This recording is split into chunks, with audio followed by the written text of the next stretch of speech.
আসসালামু আলাইকুম বন্ধুরা, আশা করি আপনারা সবাই অনেক বেশি ভালো আছেন। আজকে আমি আপনাদের জন্য নিয়ে আসলাম ফায়ার সার্ভিস ও সিভিল ডিফেন্স অধিদপ্তরের একটি সার্কুলার, যেটি প্রথম পাবলিশ হয়েছিল 7/4/2025, অর্থাৎ গত মাসের 7 তারিখে। আজকে মে মাসের 3 তারিখ, আর মাত্র এক সপ্তাহ বাকি আছে। সো যারা এখনও এই নিয়োগ বিজ্ঞপ্তির ব্যাপারে জানেন না কিংবা এখনও আবেদন করেননি, তাদের জন্য আমার আজকের এই ভিডিওটি শুরু করার আগে আপনাদের কাছে অনুরোধ থাকবে, আপনারা যারা প্রথমবারের মতো আমাদের এই চ্যানেলে ভিডিও দেখছেন অথবা নিয়মিত ভিডিও দেখে থাকেন কিন্তু এখনও চ্যানেলটি সাবস্ক্রাইব করেননি, তারা নিয়মিত আপডেট পেতে দয়া করে চ্যানেলটি সাবস্ক্রাইব করে নেবেন। আচ্ছা, চলুন শুরু করি। আমরা যদি একটু লক্ষ্য করি, টোটাল 14টা পদে লোক নেওয়া হবে, যার মধ্যে প্রথম পদটি হচ্ছে মাস্টার ড্রাইভার, যেখানে পদসংখ্যা একটি, অর্থাৎ লোক একজন নেওয়া হবে। এবং শিক্ষাগত যোগ্যতা বা অন্যান্য শর্তাবলী যেগুলি আছে সেগুলো হচ্ছে কোনো স্বীকৃতিপ্রাপ্ত প্রতিষ্ঠান হতে সংশ্লিষ্ট বিষয়ে সনদপত্রধারী হতে হবে। অর্থাৎ যে কোনো স্বীকৃতপ্রাপ্ত প্রতিষ্ঠান থেকে আপনি সংশ্লিষ্ট বিষয়ে সনদপত্রধারী হতে হবে। আচ্ছা, এর বেতন স্কেল হচ্ছে 9,700 থেকে 23,490 এবং গ্রেড হচ্ছে 15। এবং 2 নম্বর পদে নেওয়া হবে ইঞ্জিন ড্রাইভার হিসেবে, যেখানে বেতন স্কেল হচ্ছে 9,700 থেকে 23,490, গ্রেড 15 এবং লোক নেওয়া হবে, মানে পদসংখ্যা হচ্ছে একটি। শিক্ষাগত যোগ্যতা হচ্ছে কোনো স্বীকৃতপ্রাপ্ত প্রতিষ্ঠান হতে এবং সংশ্লিষ্ট বিষয়ে সনদপত্রধারী হতে হবে। অর্থাৎ মাস্টার ড্রাইভারের জন্য যে কোয়ালিফিকেশন প্রয়োজন, ইঞ্জিন ড্রাইভারের জন্য সেম কোয়ালিফিকেশন প্রয়োজন। ঠিক একইভাবে স্পিড বোট ড্রাইভারের জন্য একই রকম কোয়ালিফিকেশন প্রয়োজন। এখানে আপনার বেতনের স্কেল হচ্ছে 9,700 থেকে 23,490, গ্রেড 15।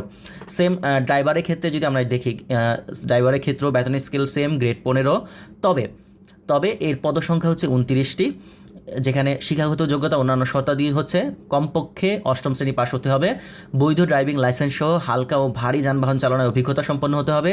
আর 3 নম্বরে হচ্ছে ভারী যানবাহন চালনায় বৈধ লাইসেন্সধারী হতে হবে। 4 নম্বরে হচ্ছে শারীরিক যোগ্যতা, অর্থাৎ উচ্চতা 5 ফুট 4 ইঞ্চি ন্যূনতম হতে হবে এবং বুক 32 ইঞ্চি ন্যূনতম, ওজন 110 পাউন্ড ন্যূনতম। এবং সর্বশেষ যে শর্তটি সেটি হচ্ছে প্রার্থীকে ত্রুটিমুক্ত শারীরিক গঠনের অধিকারী এবং অবিবাহিত হতে হবে। আচ্ছা, 5 নম্বরে যেটা আছে সেটা হচ্ছে মোল্ডার হিসেবে নিয়োগ দেওয়া হবে।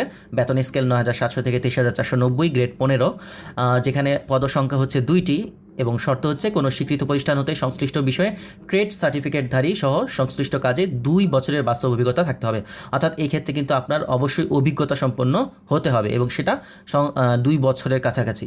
আচ্ছা, 6 নম্বরে হচ্ছে ওয়্যারলেস মেকানিক, যার বেতন স্কেল 9,700 থেকে 23,990, গ্রেড 15 এবং যেখানে পদসংখ্যা হচ্ছে একটি, কোনো স্বীকৃত বোর্ড হতে কমপক্ষে 2য় বিভাগ সহ, এবং সেটা হতে হবে বিজ্ঞান বিভাগ, উচ্চ মাধ্যমিক সার্টিফিকেট পাস বা সমমানের শিক্ষাগত যোগ্যতা, সংশ্লিষ্ট কাজে অভিজ্ঞতা সম্পন্ন প্রার্থীদের অগ্রাধিকার দেওয়া হবে। আচ্ছা, 7 নম্বরে কী আছে, অফিস সহকারী কাম কম্পিউটার মুদ্রাক্ষরিক, যেখানে আপনার বেতন স্কেল হচ্ছে 9,300 থেকে 22,490 এবং গ্রেড হচ্ছে 16 এবং যেখানে পদসংখ্যা হচ্ছে টোটাল 60টি। এবং এখানে যে শর্ত বলি সেটি হচ্ছে কোনো স্বীকৃত বোর্ড হতে অনন্য 2য় বিভাগ বা সমমানের জিপিতে উচ্চ মাধ্যমিক সার্টিফিকেট বা সমমানের পরীক্ষা উত্তীর্ণ হতে হবে। 2 নম্বর হচ্ছে কম্পিউটার ব্যবহারের দক্ষতা থাকতে হবে। 3 নম্বর হচ্ছে computer word processing, email, fax machine ইত্যাদি চালানোর দক্ষতা অভিজ্ঞতা থাকতে হবে। এবং সর্বশেষ যেটা সেটা হচ্ছে কম্পিউটার টাইপে প্রতি মিনিটে ন্যূনতম বাংলায় 20টি এবং ইংরেজিতে 20টি শব্দের, মানে 20 শব্দের গতি থাকতে হবে। আচ্ছা, নার্সিং অ্যাটেন্ডেন্ট বেতন স্কেল কি? বেতন স্কেল হচ্ছে 9,000 থেকে 21,800 এবং এর গ্রেড হচ্ছে 17 এবং এখানে লোক নেওয়া হবে 2টি।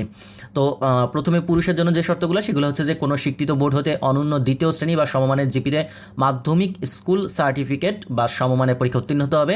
এবং 2 নম্বর হচ্ছে শারীরিক যোগ্যতা, যেখানে উচ্চতা আপনার 5 ফুট 6 ইঞ্চি ন্যূনতম এবং বুকের যে মানে অর্থাৎ সাইজ সেটা হচ্ছে 32 ইঞ্চি হতে হবে। আর প্রার্থীকে ত্রুটিমুক্ত শারীরিক গঠনের অধিকারী এবং অবিবাহিত হতে হবে। আপনাকে কিন্তু অবিবাহিত হতে হবে, এটা মনে রাখবেন। আচ্ছা, 2 নম্বর যেটা হচ্ছে সেটা হচ্ছে মহিলাদের জন্য কোনো স্বীকৃত বোর্ড হতে অনন্য 2য় শ্রেণী বা সমমানের জিপিএতে মাধ্যমিক স্কুল সার্টিফিকেট বা সমমানের পরীক্ষা উত্তীর্ণ হতে হবে। এবং 2 নম্বর হচ্ছে শারীরিক যোগ্যতা, যেখানে উচ্চতা 5 ফুট 3 ইঞ্চি ন্যূনতম এবং বুক হচ্ছে 30 ইঞ্চি ন্যূনতম। আর সর্বশেষ যেটা সেটাকে হচ্ছে প্রার্থীকে ত্রুটিমুক্ত শারীরিক গঠনের অধিকারী এবং অবিবাহিত হতে হবে। আচ্ছা, ডুবুরির জন্য যেটা, অর্থাৎ 10 নম্বরে যে পদে নিয়োগ দেবে সেটা হচ্ছে ডুবুরি। বেতন স্কেল হচ্ছে 9,000 থেকে 21,800, গ্রেড 17 এবং পদসংখ্যা হচ্ছে 6টি। কোনো স্বীকৃত বোর্ড হতে অনন্য 2য় শ্রেণী বা সমমানের জিপিএতে মাধ্যমিক স্কুল সার্টিফিকেট বা সমমানের পরীক্ষায় উত্তীর্ণ হতে হবে। এবং 2 নম্বর যে শর্ত সেটা হচ্ছে শারীরিক উচ্চতা, যেখানে উচ্চতা 5 ফুট 6 ইঞ্চি ন্যূনতম এবং বুক হচ্ছে 32 ইঞ্চি। আর সর্বশেষ যেটা সেটা হচ্ছে প্রার্থীকে ত্রুটিমুক্ত শারীরিক গঠনের অধিকারী এবং অবিবাহিত হতে হবে। অর্থাৎ আমরা যদি দেখি পরপর বেশ কয়েকটি পদেই মেইন যে ক্রাইটেরিয়া তার মধ্যে একটি হচ্ছে আপনাকে অবিবাহিত হতে হবে। আচ্ছা, ওয়েল্ডার যেটা সেটা হচ্ছে যে বেতন স্কেল 9,000 থেকে 21,800 এবং গ্রেড হচ্ছে 17, যেখানে পদসংখ্যা একটি। কোনো স্বীকৃত টেকনিক্যাল ইনস্টিটিউট হতে সংশ্লিষ্ট ক্ষেত্রে, আবার বলছি টেকনিক্যাল ইনস্টিটিউট হতে সংশ্লিষ্ট ক্ষেত্রে ট্রেড সার্টিফিকেটধারী এবং সংশ্লিষ্ট ক্ষেত্রে 3 বছরের বাস্তব অভিজ্ঞতা থাকা লাগবে। আর 12 নম্বরে হচ্ছে ওয়ার্কশপ হেল্পার, যেখানে বেতন স্কেল 8,500 থেকে 20,570 টাকা এবং গ্রেড হচ্ছে 19, যেখানে পদসংখ্যা 2টি। সরকার অনুমোদিত কোনো vocational training institute, technical training centre বা কোনো অনুমোদিত প্রতিষ্ঠান হতে সংশ্লিষ্ট ক্ষেত্রে সার্টিফিকেটধারী হতে হবে। এবং 13 নম্বরে হচ্ছে অফিস সহায়ক, বেতন স্কেল 8,250 থেকে 20,010, গ্রেড হচ্ছে 20 এবং পদসংখ্যা 2টি। কোনো স্বীকৃত বোর্ড হতে মাধ্যমিক স্কুল সার্টিফিকেট বা সমমানের পরীক্ষায় উত্তীর্ণ হতে হবে। আর সর্বশেষ যে পদ সেটি হচ্ছে যে মুচি, বেতন স্কেল 8,250 থেকে 20,010, গ্রেড হচ্ছে 20 এবং পদসংখ্যা একটি। আপনার যোগ্যতা 8ম শ্রেণী পাশ হলেই হবে। টোটাল 162টি পদে লোক নেওয়া হবে। আপনি আপনার পছন্দ মতো যে কোনো একটি পদের জন্য আবেদন করতে পারেন, যদি আপনার সেই পদের জন্য আপনার নির্দিষ্ট সেই শিক্ষাগত যোগ্যতা এবং অন্যান্য যে শর্তগুলি আছে সেগুলো যদি আপনি নিজেকে পারফেক্ট মনে করেন। আচ্ছা, এরপরে আবেদনের কিছু শর্তাবলী আছে। প্রত্যেকটা সার্কুলারের ক্ষেত্রেই সরকারি শর্তাবলী বেশ একই রকম থাকে। যেমন 1 নম্বরে আছে প্রার্থীকে অবশ্যই বাংলাদেশের স্থায়ী নাগরিক হতে হবে এবং জাতীয় পরিচয়পত্র অথবা জাতীয় পরিচয়পত্র প্রাপ্তির অনলাইন আবেদনের কপি বা স্লিপ থাকতে হবে। জাতীয় পরিচয়পত্র অথবা জাতীয় পরিচয়পত্র প্রাপ্তির অনলাইন কপি বা স্লিপ ব্যতীত কোনো আবেদন গ্রহণযোগ্য হবে না। আচ্ছা, আর 2 নম্বরে কী বলা হয়েছে, 1/4/2025 তারিখে প্রার্থীর বয়সসীমা, অর্থাৎ প্রার্থীর বয়সসীমা এই তারিখের মধ্যে কত হতে হবে দেখি আমরা, বয়স 18 থেকে 32 বছর এই তার সময়ের ভিতরে হতে হবে। আচ্ছা, আর আরেকটা 2 নম্বরে বলা হয়েছে প্রার্থীদের ক্ষেত্রে ক্রমিক নং 8, 9, 10 এই বর্ণিত প্রার্থীদের ক্ষেত্রে 1/4/2025 তারিখে বয়সীমা 18 থেকে 20 বছর হতে হবে। আমরা যদি ক নং আরেকবার দেখি, এখানে 1 নং, 2 নং, 3 নং, 4 নং, 5 নং, 6 নং, 7 নং, 11 নং, 12 নং, 13 নং ও 14 নং এর ক্ষেত্রে কিন্তু আপনার বয়সীমা 18 থেকে 32 হতে হবে 1/4/2025 ভিতরে। আর 2 নংয়ে যেটা বলা হয়েছে সেটা হচ্ছে যে 8 নং, 9 নং ও 10 নংয়ে যে পদে লোক নেওয়া হবে সেখানে আপনার বয়স 1/4/2025 তারিখের এর মধ্যে 18 থেকে 20 বছর হতে হবে। আচ্ছা, তো 3 নম্বরে যেটা সেটা হচ্ছে যে সরকারি, আধা সরকারি ও স্বায়ত্তশাসিত প্রতিষ্ঠানে কর্মরত প্রার্থীদের যথাযথ কর্তৃপক্ষের মাধ্যমে আবেদন করতে হবে এবং মৌখিক পরীক্ষার সময় অবশ্যই কর্তৃপক্ষের অনুমতিপত্র প্রদর্শন করতে হবে। এক্ষেত্রে বয়সসীমা শিথিলযোগ্য নয়। নিচে আরও বেশ কতগুলো শর্ত দেওয়া আছে, সেগুলো আপনারা পড়ে নেবেন। মেইন যে শর্তগুলো সেগুলো আমি এখন আপনাদেরকে বলছি। আচ্ছা, প্রথম যেটা সেটা হচ্ছে যে অনলাইনে আবেদন পূরণ সংক্রান্ত নিয়মাবলী। কীভাবে অনলাইনে আবেদন করবেন? পরীক্ষা অংশগ্রহণের ইচ্ছুক ব্যক্তি এই যে ওয়েবসাইটের লিঙ্কটা আছে সেই ওয়েবসাইটের লিঙ্কে গিয়ে আবেদনপত্র পূরণ করবেন। আপনাদেরকে একটু বলে রাখি, আপনারা যারা অনলাইনে আবেদন করতে পারেন না বা যাদের কাছে অনলাইনে আবেদন করাটা ঝামেলার মনে হয়, আপনারা চাইলে আমাকে নক করতে পারেন পার্সোনালি, আমি আপনাদের হেল্প করার চেষ্টা করব। আমাদের যে ডেসক্রিপশন আছে, ইউটিউব এই ভিডিওর যে ডেসক্রিপশন আছে সেই ডেসক্রিপশনে আমাদের হোয়াটসঅ্যাপের লিঙ্ক দেওয়া আছে, আপনি সেখানে আমাদেরকে নক করতে পারেন। নক করলে আমরা আপনাদের হেল্প করার চেষ্টা করবো, অথবা আপনি চাইলে কমেন্ট বক্সেও লিখতে পারেন।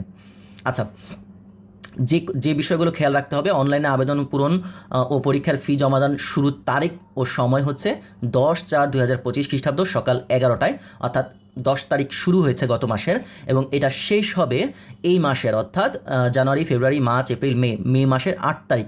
অর্থাৎ আপনার কাছে কিন্তু আর 1 সপ্তাহ নেই, আর 4 থেকে 5 দিনের মতো সময় আছে। অর্থাৎ এই মাসের 8/5/2025 বিকাল 5টা পর্যন্ত আপনি আবেদন করার সময় পাবেন। সো আপনারা যারা এখন আবেদন করেননি দ্রুত আবেদন করে নিন।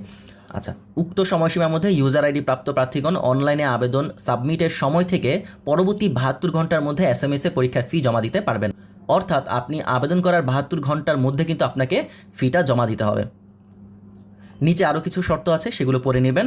এবং সর্বশেষ যে বিষয়টা মাথায় রাখতে হবে সেটা হচ্ছে টাকার বিষয়টা, অর্থাৎ কত টাকা আপনি পেমেন্ট করবেন।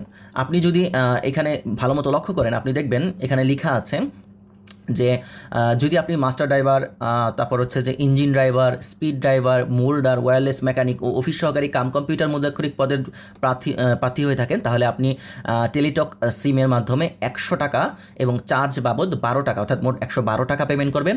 এবং আপনি যদি ফায়ার ফাইটার, নার্সিং অ্যাটেন্ডেন্ট, ডুবুরি, ওয়েল্ডার, ওয়ার্কশপ হেল্পার, অফিস সহায়ক ও মুচি পদের প্রার্থীদের হয়ে থাকেন, তাহলে আপনি 50 টাকা টেলিটকের সাহায্যে দিবেন এবং সাথে 6 টাকা এক্সট্রা, অর্থাৎ টোটাল 56 টাকা আপনাকে কিন্তু জমা দিতে হবে 72 ঘন্টার ভিতরে। তো এই ছিল পুরো সার্কুলারটি।